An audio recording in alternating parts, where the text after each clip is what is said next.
Já vimos sobre as enzimas, já vimos sobre a solução tampão, vamos ver agora sobre canais e bombas de membranas. Todas as membranas biológicas vão possuir uma bicamada impermeável, não passa nada nessas camadas. E ela vai ser impermeável a moléculas polares e a íons. Aí a permeabilidade só vai ser possível graças a duas classes de proteínas que vão participar ali nas membranas, que são bombas e canais. Então, bombas e canais de membranas são proteínas que vão possibilitar o fluxo nessa camada que é impermeável. As bombas vão utilizar alguma fonte de energia para essa passagem aí, né? E essa energia tem que ser livre, como por exemplo ATP ou a absorção da luz.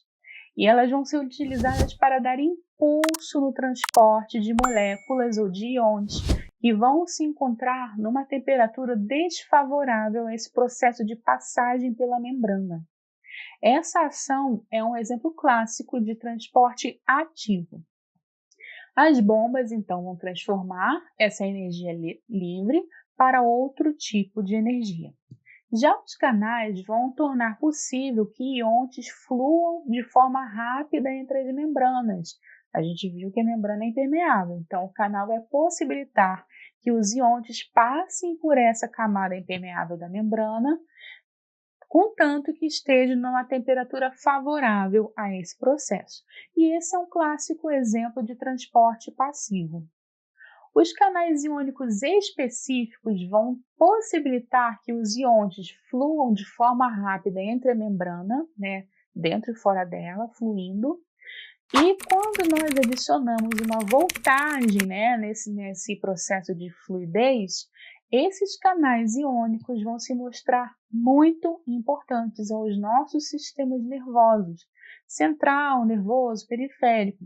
Por quê? Porque eles vão agir como verdadeiros disjuntores, possibilitando um fluxo rápido da corrente. Ou seja, sabe aquela chavinha de ligar e desligar a energia, o disjuntor? Então, é assim que esses canais iônicos específicos vão trabalhar no nosso corpo, nos nossos sistemas nervosos, porque eles vão facilitar essa passagem dos íons nessa membrana impermeável. Algumas moléculas vão precisar de proteínas transportadoras para atravessar as membranas.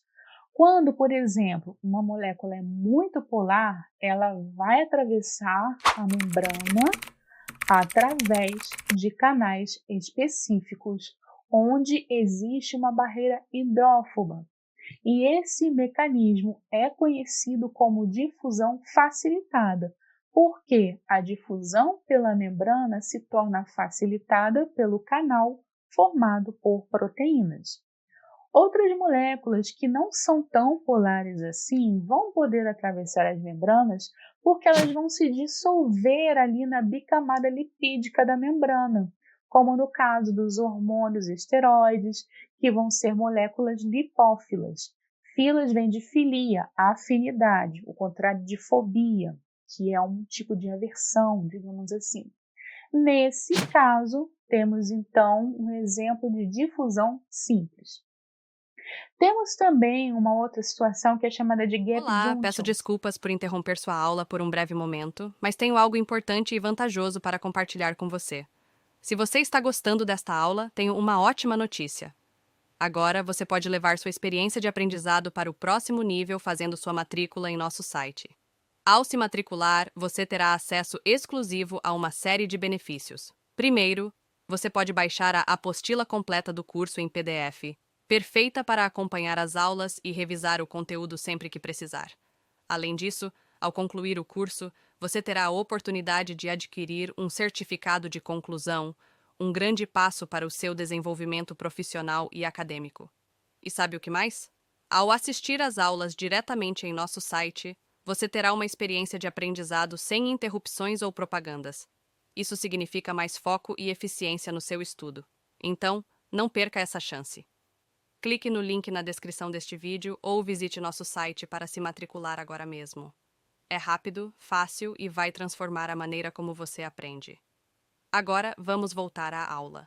Obrigado por sua atenção e nos vemos no Que é site. chamada de gap junctions, que é o seguinte: a maioria dos canais, falamos de bombas e canais, né? A maioria desses canais iônicos vai apresentar porozinho, aqueles buraquinhos que nós temos, bem estreitinhos, com moderada ou alta seletividade aos íons que vão passar por eles, por esses poros.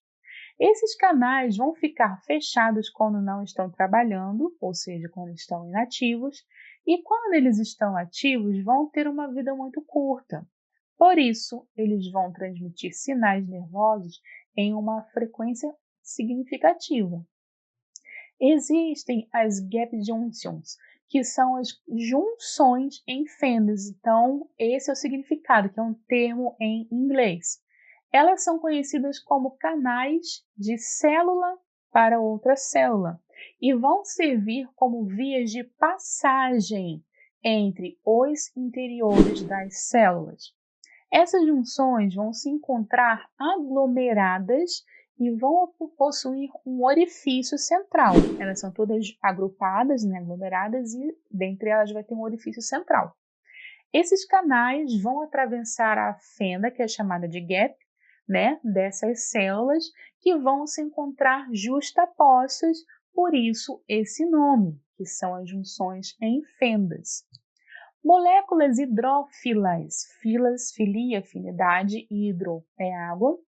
Moléculas polares com massa inferior a 1 kD e íons vão poder se locomover através dessas junções.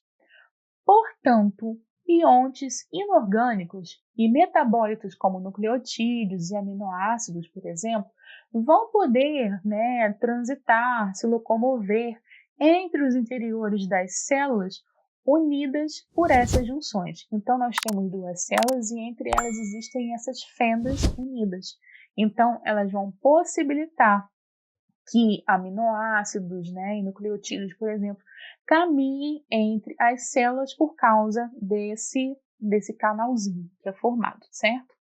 Já as proteínas, os poliosídeos e os ácidos nucleicos não vão conseguir atravessar esses canais porque são moléculas grandes demais.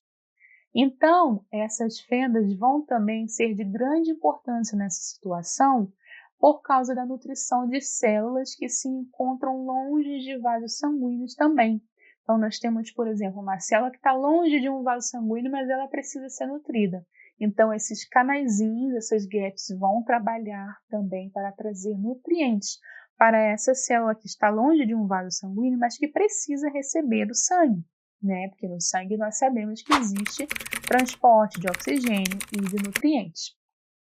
Existem diferenças entre essas gaps e outros canais de membrana. Essas gaps vão atravessar duas membranas em vez de uma, vão fazer a ligação entre citoplasmas de células, cada célula tem o seu citoplasma. Essas gaps vão se formar imediatamente quando células se encontrarem lado a lado. Então, tem uma célula lado a lado, rapidinho vai se formar essa fenda, certo? E também, quando se fecham, essas gaps estão fechadas, elas vão isolar células sadias que estão próximas das células que estão lesionadas ou mortas. Então, ela acaba também contribuindo para a nossa saúde. E aí, tudo bem? Estou passando apenas para deixar um recado bem rápido para você que acabou de ver essa aula e que gostaria de assistir a todas as aulas desse curso. É bem fácil, basta você clicar no link que está na descrição deste vídeo ou acessar www.novacursos.com.br. Fazendo sua matrícula em nosso site, você terá acesso a todas as aulas desse curso e mais centenas de outros cursos, além de poder fazer avaliação. E caso você queira, poderá estar adquirindo o certificado com um valor bem acessível. Esse foi o recado que eu queria dar, aguardo sua matrícula. Até breve!